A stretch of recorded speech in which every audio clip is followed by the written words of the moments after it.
கிருஷ்ணகிரி மாவட்டத்தில் தொப்பலஹள்ளி ஏரிக்கு கால்வாய் அமைத்து தண்ணீர் கொண்டு செல்ல நிலம் கையகப்படுத்தப்பட விவசாயிகளுக்கு உரிய இழப்பீடு கொடுக்க வேண்டும் என தமிழக விவசாயிகள் சங்கத்தின் மாநில தலைவர் ராமகவுண்டர் வேட்டி. கிருஷ்ணகிரி மாவட்டத்தில் தமிழக விவசாயிகள் சங்கத்தின் சார்பில் மாவட்டத்தின் பல்வேறு இடங்களில் ஐயா நாராயணசாமி நாயுடுவின் நினைவு நாளினை முன்னிட்டு கிராமங்கள் தோறும் பேரணி மற்றும் அவரின் திருவுருவப் படங்களுக்கு மாலை அணிவித்து மரியாதை செலுத்தப்பட்டு வருகிறது. அதன் ஒரு பகுதியாக கிருஷ்ணகிரியில் அமைந்துள்ள தமிழக விவசாயிகள் சங்கத்தின் மாநில அலுவலகத்தில் அலங்கரித்து வைக்கப்பட்டிருந்த ஐயா நாராயணசாமி நாயுடுவின் திருவுருவப் படத்திற்கு தமிழக விவசாயிகள் சங்கத்தின் மாநில தலைவர் ராமகவுண்டர் மாலை அணிவித்து மலர் தூவி மரியாதை செலுத்தினார். இது தொடர்பாக செய்தியாளர்களிடம் பேசிய ராமகவுண்டர், தருமபுரி மாவட்டம் தொம்பலஹள்ளி ஏரிக்கு கிருஷ்ணகிரி தென்பெண்ணை ஆற்றின் எனுகோல்புதூர் என்ற இடத்தில் இருந்து கால்வாய் மூலமாக தண்ணீர் கொண்டு செல்ல கடந்த 5 ஆண்டுகளுக்கு முன்பு விவசாயிகளிடம் இருந்து நிலம் கையகப்படுத்தப்பட்டது. விவசாயிகளிடமிருந்து கையகப்படுத்தப்பட்டுள்ள நிலம் மற்றும் பயிர்களுக்கு உரிய இழப்பீடு கொடுக்கப்படும் என்றும் தெரிவிக்கப்பட்டிருந்தது. ஆனால் இதுவரை விவசாயிகளிடமிருந்து கையகப்படுத்தப்பட்ட நிலங்களுக்கு உரிய இழப்பீடு தொகை வழங்காமல் அலைகழிக்கப்பட்டு வருகிறது.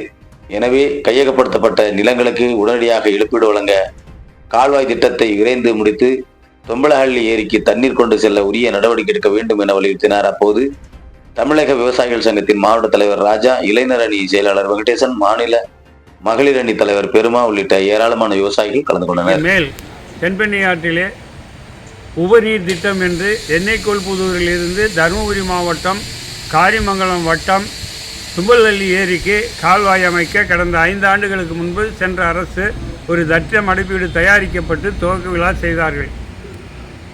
இப்போது 5 ஆண்டுகள் ஆகிவிட்டது. இந்த 5 ஆண்டுகளாகவே ஒழுங்காக வேலையே செய்யாமல், விவசாயிகளுக்கு பணமும் கொடுக்காமல், நிலத்தை மட்டும் ஆக்கிரமிப்பு பண்ணி கொண்டு அதில் உள்ள மல்லிகைப்பூ செடி, தென்னை மரங்கள், மாமரங்கள், நெல் பயிர்களுக்கு மற்ற பயிர்களுக்கு இழப்பீடும் கொடுக்காமல் வெறுமனே விவசாயிகளை ஏமாற்றி நிலங்களை கையகப்படுத்தி கொண்டு அந்த விவசாயிகளுக்கு இழப்பீடு கொடுக்காமல் ஏமாற்றுகிறார்கள்.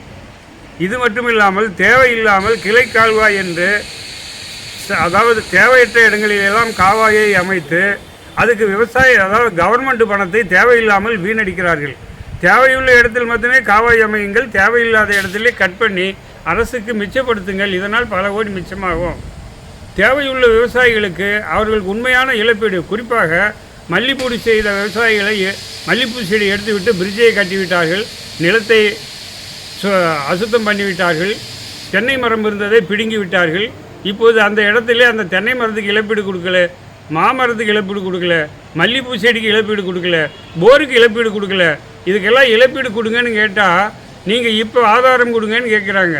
எங்களுடைய நிலத்தை அவர்கள் கையகப்படுத்துவதற்கு முன்பு எங்களுக்கு பணம் கொடுத்தால் மட்டுமே நாங்கள் இழப்பீடு கொடுப்போம், நிலத்தை கொடுப்போம் என்று சொல்லியிருந்தால் இன்றைக்கி அவர்கள் வேலை செஞ்சிருக்க முடியாது.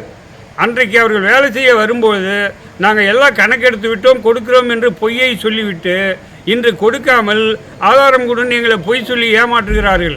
அதற்கு ஆதாரத்தை தேடுவதற்கு போனால் பூச்செடியே பிடுங்கி விட்டாங்க, நாங்கள் எப்படி கொடுக்குறதுன்னு வருவாய்த்துறை அலுவலர்கள் சொல்கிறார்கள், தோட்டக்கலைத்துறை அலுவலர்கள் சொல்கிறார்கள். ஆகவே திட்டமிட்டு பொதுப்பணித்துறை ஆதாரங்களை அழித்துவிட்டு மீண்டும் ஆதாரம் கொடு என்று சொல்லுவது திட்டமிட்டு விவசாயிகளை ஏமாற்றுகின்ற செயல்.